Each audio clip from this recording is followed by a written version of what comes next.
último bloco desta temporada longa de 13 semanas, falando sobre unidade. A gente vai estudar um pouco sobre, após a volta de Jesus, uma nova terra para os remidos. E aí, pastor, como é que vai ser um pouco desta vida na nova terra? Como é que vai ser a nova terra para os remidos? O que é que a Bíblia fala para a gente? Muito bem, a Bíblia continua nos dando mais nuances de como isso acontecerá de forma literal ali, né? Não será uma questão imaginária, mas algo, eu entendo como algo literal que vai acontecer ali, né?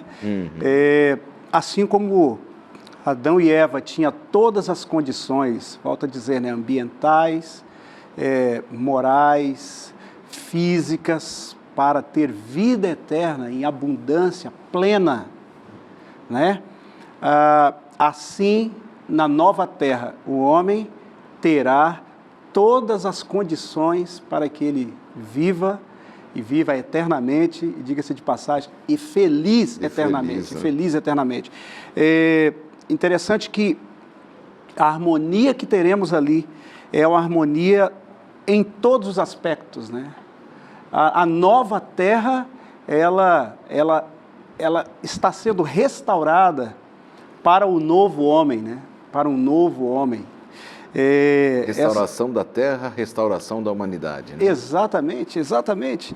Então, em sua beleza, em conforto, em todos os sentidos, essa nova terra ela estará de acordo com as necessidades desse novo homem recriado por Deus. Que maravilha. Não haverá refugiados. Isso mesmo. Imagine, a gente vive aí num mundo...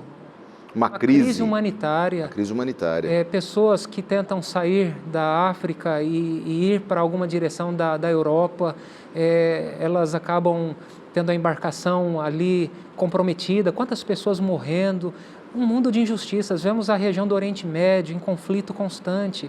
A gente vê aqui no Brasil também disputas, conflitos, violência, mortes desnecessárias, completamente... Eu acredito, na verdade, a morte é completamente desnecessária, mas é um resultado do pecado.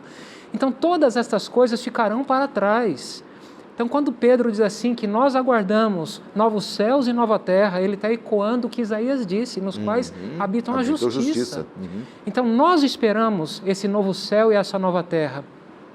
Então, eu acho que enquanto aguardamos a volta de Jesus, nós podemos correr dois riscos. Um risco é de pensar assim, eu vou viver então desconectado totalmente da humanidade, porque eu não tenho nenhuma contribuição para fazer, para melhorias sociais, para melhorias das famílias, e vive como um ermitão, uma pessoa isolada da sociedade. Esse é um problema, e a gente não pode ir por esse lado de forma alguma. Claro. E acho que um outro extremo seria viver assim, fazer dessa vida uma realidade última de existência. Não, nós acreditamos que Cristo vai voltar e quando Ele voltar, Ele nos concederá vida e vida eterna. Claro, exatamente. Essa é a ênfase que a palavra de Deus nos dá, não é? De restauração da terra, da humanidade, desse espírito do pecado que nos destrói o tempo todo, como você falou aí, pessoas sendo perseguidas, tendo que se refugiar numa outra terra para proteger a vida, uma crise humanitária, tudo isso será colocado como um fim. Pastor, me permita fazer um comentário. Ele leu um texto de Isaías 11:6 que fala ali que o leão comerá palha como boi. Eu acho que isso aqui, ele revela a natureza, eu diria assim, a qualidade da transformação. Se a gente olha hoje para um animal predador, ele vai ser restaurado ou seja, não haverá morte. Vamos olhar para o reino animal, não haverá ali a luta pela sobrevivência. Né? Então, assim, a restauração, gostei da sua frase, pastor, vai ser uma restauração plena, nova, uma coisa nova para o homem novo. Inclusive, o livro de Apocalipse, pastor Fred, no capítulo 22, verso de 1 a 5, fala a respeito da árvore da vida, que produz 12 frutos, né? E cujas folhas servirão para a cura das nações. 12 frutos, um fruto a cada mês. A cada mês, para a cura das nações. Que achei interessante que, do que as nações... Hoje, aplicando isso para os nossos dias, o que as nações precisarão ser curadas, né? A gente vê a crise humanitária que estávamos falando agora há pouco, né? As divisões, as quebras dos relacionamentos, não só entre as nações, mas a quebra dos relacionamentos, às vezes, dentro de casa, né? A desarmonia entre as famílias. Então, eu aplico aqui que essa árvore, cujas folhas são para a cura das nações, tem a ver com essa restauração justamente dos relacionamentos. Todas as diferenças étnicas, linguísticas, todas as diferenças sociais, elas ficaram para trás. Então, o comentarista aqui, deste aspecto da árvore da vida, imagine, a gente só tem como imaginar com base naquilo que a Bíblia revela, e é uma revelação ainda assim limitada, não pela natureza da revelação, mas pela nossa falta de condição de compreender na sua plenitude. Mas a árvore da vida para a cura das nações. Posso ler o comentário, pastor? Claro, por favor. O comentário, no final, ele diz assim: a propriedade curativa das folhas da árvore cicatrizará as feridas étnicas, tribais ou linguísticas que têm dividido a humanidade por anos. Então, assim, imagine, essas diferenças, elas ocorreram como? Tudo começa dentro de uma família, de um contexto, começa pequenininho, e que ao longo dos anos, ao longo da história, isso vai crescendo, vai tomando, vão tomando proporções enormes. Então, tudo isso ficará para trás, todas as diferenças ficarão para trás. Que espetáculo, né? Não dá nem para a gente imaginar, né? Como é que vai ser tudo isso? A renovação da humanidade, a renovação de uma nova terra para os remidos. Extraordinário. Um espetáculo. Dentro desta visão, como é que vai ser a vida na nova terra? Nós vamos ficar tocando harpa? Como é que vai ser, pastor Manuel? Que a Bíblia revela alguma coisa? Nós vamos ficar só sem fazer nada, olhando um para o outro? O que nós vamos ter para fazer? A Bíblia revela alguma coisa?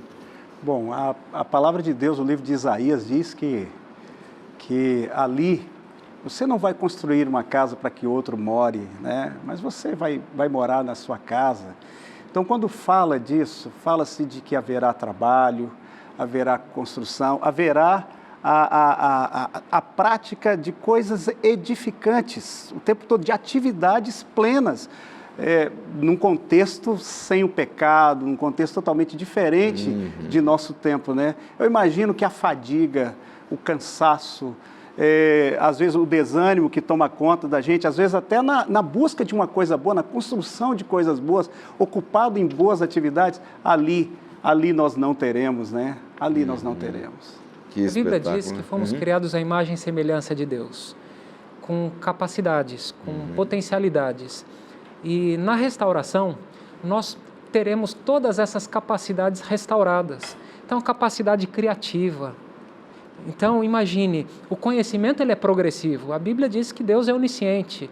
Então, eu parei para pensar nisso. Nós nunca vamos conhecer Deus em sua plenitude, porque só Ele é onisciente. Então, durante toda a eternidade, vamos conhecer mais a respeito de Deus. Mais coisas nos serão reveladas a respeito desse grande conflito. Mais admiração, mais amor, mais respeito. Agora, imagine falando já de um ambiente perfeito, onde vamos continuar aprendendo, onde vamos continuar nos desenvolvendo. Então, não será um lugar monótono. Haverá um campo vasto, infinito de aprendizagem. Então, aquilo que o pastor mencionou anteriormente, o céu, a nova terra, a gente fala do céu, depois do milênio a nova terra é um lugar real, é um lugar onde vamos poder construir, vamos poder lavrar, é um lugar onde poderemos realizar coisas reais, vamos reconhecer os nossos queridos. Eu olho, por exemplo, para o relato da ressurreição, as pessoas, os discípulos reconheceram a Jesus, se alimentaram com Jesus, Jesus se alimentou após a ressurreição. Então a vida, depois que Cristo voltar, quando Cristo ressuscitar, será uma vida real. Eu aguardo esse momento precioso da nossa história. Nossa, vai ser extraordinário. Imagina a gente poder experimentar aquilo que a gente nem imagina, não é? Você estava falando sobre o desenvolvimento do conhecimento, o conhecimento progressivo. quanto conhecimento a humanidade já tem, não é, pastor Manuel? Agora, ele não é nada perto daquilo que Deus sabe. Nós vamos levar a eternidade para buscar o conhecimento pleno de tanta coisa, né? Verdade. Imagina, olha a quantidade de tempo da existência do pecado em nosso mundo. E mesmo assim, nós nos admiramos com algumas coisas que o homem cria, que o homem inventa. Enfim, agora, você imagina essa capacidade toda sem o pecado? Como será? E uma outra coisa, a gente está falando aqui do desenvolvimento pleno, de atividades, enfim, mas tem uma coisa que com o tempo há de crescer também, que é o amor. Imagina que coisa extraordinária, à medida que os anos forem se passando, o amor também se desenvolverá. Né? Uma contrafação daquilo que diz em Mateus 24, quando diz que pela iniquidade, o desenvolvimento da iniquidade, o amor se esfriaria de quase todos. Agora, a recuperação do amor, que é a essência de Deus, né?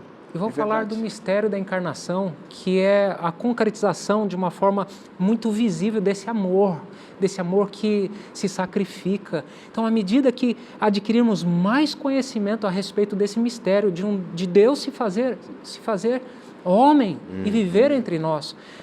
Então, eu não sei se eu tenho tempo, pastor. Sim, pode falar. Mas assim, o comentário diz assim: ali os remidos conhecerão como são conhecidos. O amor e simpatias que o próprio Deus plantou no coração encontrarão ali o mais verdadeiro e suave exercício. A comunhão pura com seres santos, a vida social e harmoniosa com os bem-aventurados anjos, com os fiéis de todos os tempos, que lavaram suas vestes e as branquearam no sangue do Cordeiro, os sagrados laços que reúnem toda a família nos céus e na terra. Tudo isso concorre para constituir a felicidade dos Extraordinário, extraordinário. Bem completo, né? O que tem diante de nós é inimaginável, viu, pastor Manuel? Você ia falar quando o pastor Fred começou a falar sobre esse ponto, e eu não sei se tinha a ver com o que ele estava falando. Era exatamente isso aí que eu iria ressaltar aqui, né?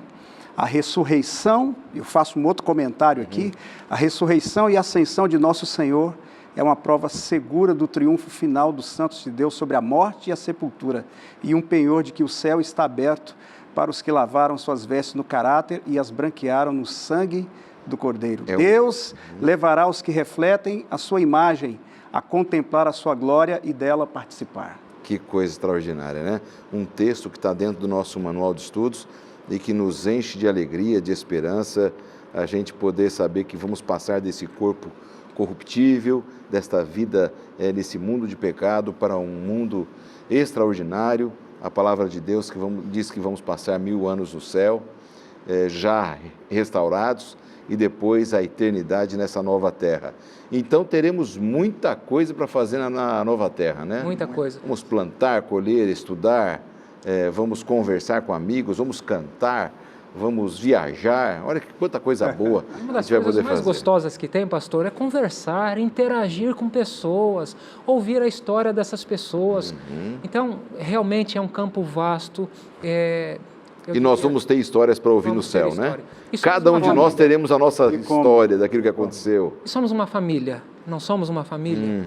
Eu acho que a nossa compreensão, por causa do pecado, a nossa compreensão sobre família ela é muito limitada. Ela se limita muitas vezes a um contexto de 4 paredes. Verdade. Então, a compreensão de que somos irmãos pela criação vai encontrar sua dimensão plena, completa, na restauração de todas as coisas. Mas hoje já podemos desfrutar dessa visão e viver essa visão. Esse é o chamado que Cristo nos fez. Por isso que o tema desse guia de estudos fala sobre família, reunião da família, restauração da família, porque somos uma família, família humana. Exato. Eu me lembro, pastor, quando me encontrei com uma pessoa e depois de ajudá-la, essa pessoa ela simplesmente me olhou e disse assim, para poder agradecer, ela disse assim, posso te dar um abraço? Eu nunca tinha visto aquela pessoa, mas eu dei um abraço e aquele abraço foi tão gostoso, pastor, mas tão gostoso, porque eu senti nele uma extensão da minha família. Nunca mais vi essa pessoa. Então, eu acho que Deus está trabalhando no nosso coração, na nossa vida, para restaurar esse sentido, esse significado de família, da família humana. Que extraordinário. E aí, a gente fecha o tema dessa temporada aqui no programa Lições da Bíblia. Unidade em Cristo, ou melhor, a unidade só é possível em Cristo. Em Cristo. É o que a gente viu ao longo desta temporada toda, e a gente só tem a agradecer a Deus pelo privilégio de um estudo tão amplo, tão completo, e termos entendido que devemos buscar a unidade hoje em Cristo, a unidade do povo de Deus, do corpo de Cristo, para que realmente estejamos experimentando já as bênçãos da eternidade, da final unidade que viveremos pela eternidade. Pastor Manuel, muito obrigado, porque você participou nessas 2 últimas semanas. Leva o nosso abraço lá ao seu povo, à sua região. Que Deus abençoe. Esperamos vê-lo aqui em outras oportunidades. Tá certo? Alegria nossa pela oportunidade. Tá bom, pastor. Pastor Fred, a mesma coisa. Obrigado aí pela sua participação. Prazer, pastor. É da casa e está sempre participando com a gente, aqui nesse programa, em outros. E uma alegria podermos ter falado da palavra de Deus juntos aqui. Tenho certeza que os nossos amigos gostaram dos conceitos que vocês dois trouxeram para o programa dessa semana. Na próxima temporada, na próxima semana, a gente vai entrar numa nova temática. Vocês sabem aqui, amigos, qual é a nova temática? Nós vamos estudar o livro do Apocalipse. Olha, de vez em quando a gente estuda profecias aqui, ou Daniel, o Apocalipse. Vai ser uma temporada extraordinária, extremamente didática, para entendermos melhor o Apocalipse, o plano de Deus, para entendermos o Apocalipse, entendermos o próprio Deus, o futuro, aquilo que Deus tem preparado para cada um de nós. O nosso autor será o pastor Ranko Stefanovic, professor de teologia na Universidade de Andrews também, e vai ser um tema extraordinário que longamente vamos tratar aqui na próxima temporada, que já começamos na próxima semana, tá bom? Muito obrigado a você que está sempre acompanhando o programa, porque você tem dado essa audiência e crescido no conhecimento da Bíblia, e espero que na próxima temporada a gente também possa crescer mais uma vez, mais um pouco juntos. Deus te abençoe muitíssimo, a você e sua família. Nos vemos na próxima semana.